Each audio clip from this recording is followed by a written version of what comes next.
How are you? Libby, Koala and Wildlife Crusader, and Libby's a 13-year-old. Welcome to Funny Valley FM, Libby. Thank you for having me. Right. I've got her mother here with me, Rebecca. Hi. And how did all this start, Libby? So it first started when I found out that koalas were listed as a vulnerable species, and I learned that watching The Living Room with Dr. Chris Brown talking about them. And what made you fascinated with the koala? I don't know, they're just my favourite animal because when we first went to Australian Zoo in 2015, when we went, it was spring and we got to see a lot of joey koalas, and that's where my love for koalas first started. And the passion to get in to support the care and management of the koalas.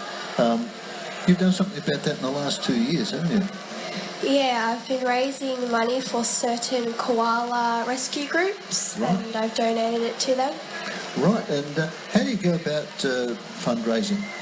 I go to markets, and I also have a website, Facebook page, which we take online donations from. Mm-hmm. And you've got a whole lot of little things over on your display today, and they're all soft toys. And where do you get those from?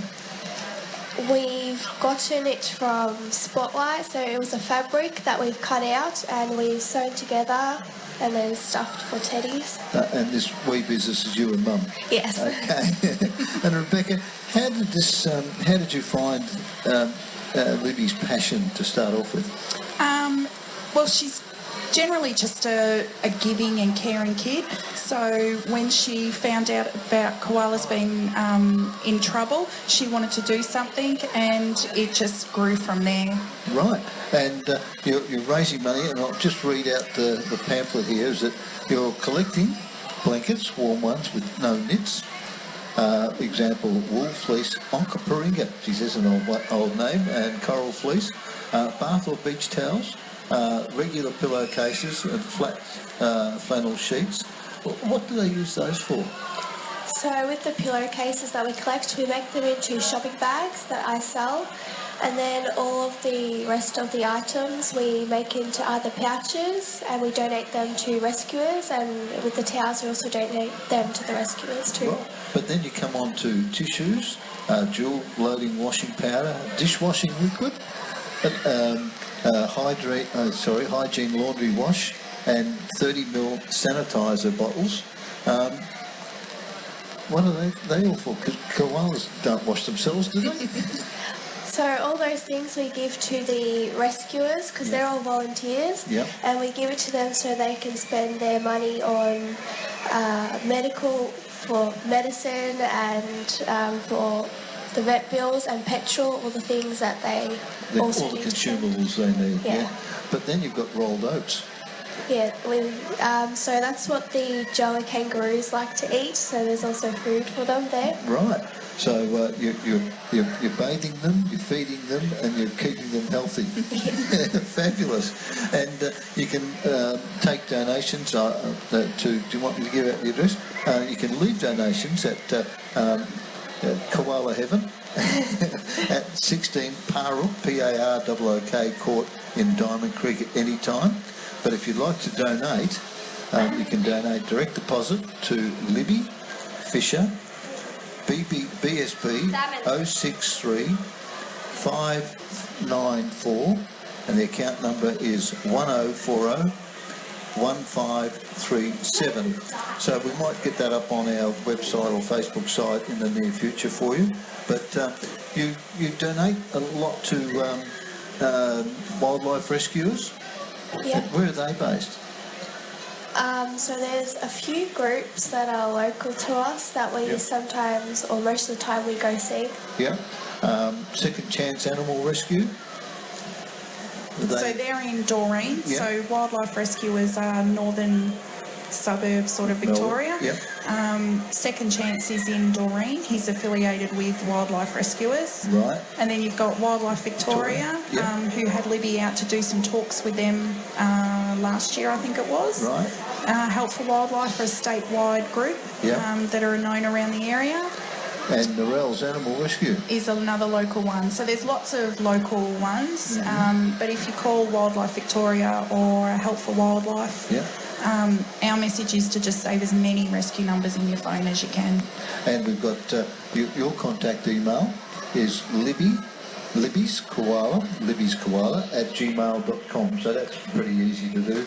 But also, Libby's Koala Crusade on Facebook. That's easier, isn't it? Yes. Yeah. We won't give Mum's phone number out because Libby's Koala Crusade is have a look at that Facebook page. Now, you're also looking for people that help you. Yes, so we look for sewers, and what we get them to do is we cut out the blankets into pouches with like a template, and then we give it to them to sew. Right, and there's, and as I said, you've got a little colouring paper here. Koala, no voice too little, no hands too small to help save our wildlife. And you've got a nice little pamphlet here, and some of the things you say on that is make rescue pouches for carers, as you said, sew some pouches, collect unwanted linen to make up rescue pouches, and you do conservation talks to groups of children and scouts. You go into schools and things like that to talk to kids about. Yeah, I've spoken to a few grade 3s and 2 classes about what I do. Right, and schools and share what you're doing. So, what grade are you in at the moment? I'm in year 7. Year 7. Struggling? No, not really. Oh, that's good. Whereabouts do you go to school? Montmorency. Monty Heights. Yeah. Ah, right. My 2 daughters. Yeah. Right. So, where do you want to? It's probably a hard question for you to answer, but only 13 years old. Where do you want to go with your life with wildlife caring? I either want to do something working with animals or children because I just like them both. The kids can give back, but the wildlife you can't. Yeah. Do you want to become a vet or something like that? Yeah, something like that. Right. How's that, Mum? That'll do. As long as she's got something that pays the bills, then she can go into rescue if she wants. So how successful have you been in raising funds? Is it hard?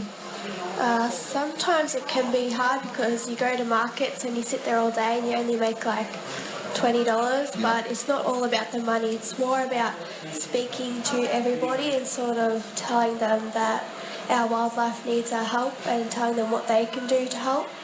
And there's, I was talking to your mum before, there's the Australian Koala Foundation estimates that there's less than 100,000 Yes, koalas. So there's been recent reports that by 2050 that koalas could be extinct in the wild in New South Wales and Queensland. Why? Habitat destruction and disease is a big issue up in those sorts of states.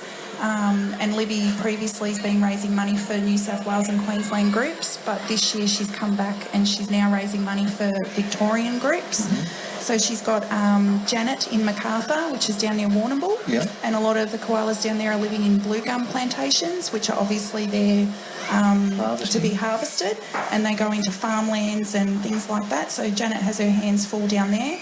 But we're also helping with Dutch Thunder Wildlife Shelter, which are in Coonamoo near Cobram. And they've discovered there's an outbreak of scabies, which is a sarcoptic mange that is unfortunately killing the koalas up there, which is the same mange that's found in wombats, but in koalas it's untreatable. Wow. So they've lost almost 100 koalas in just over 12 months along the Murray River. Right. So Libby's fundraising and spreading awareness for both of those causes. So if anyone's heading up to Cobram or Coonamoo along the Murray, you can go onto the Dutch Thunder page or the Murray River Koala sighting page. So they're encouraging people to look for koalas, take a photo and lodge it on the thing so that they can just get an idea of the population up there and where they are and if they're healthy. Beautiful. All right, I know it's a great cause, and I wish you all the best with it, Libby, and anything that we can do to publicise what you're doing, we'll do on Plenty Valley FM. So thank you very much for talking to us today, and it wasn't that difficult, was it? No. It's not difficult when you know what you're talking about. So I really congratulate you as a 13-year-old and you've got your future ahead of you. So if you're stuck with this for 2 years, she's not going to go away in a hurry, is she? Yeah. So help support Libby and get onto her Facebook page, and the Facebook page was Libby's Koala Crusade, and that's not hard to remember. Libby's Koala Crusade, and it's LIBBY''S Koala Crusade. So thank you very much for coming on today to tell us a little bit about what you're doing, and also the plight of the koalas and other wildlife as well. So thank you very much for your time today. Thank you for having me. And it's Bill McGillivray coming live from the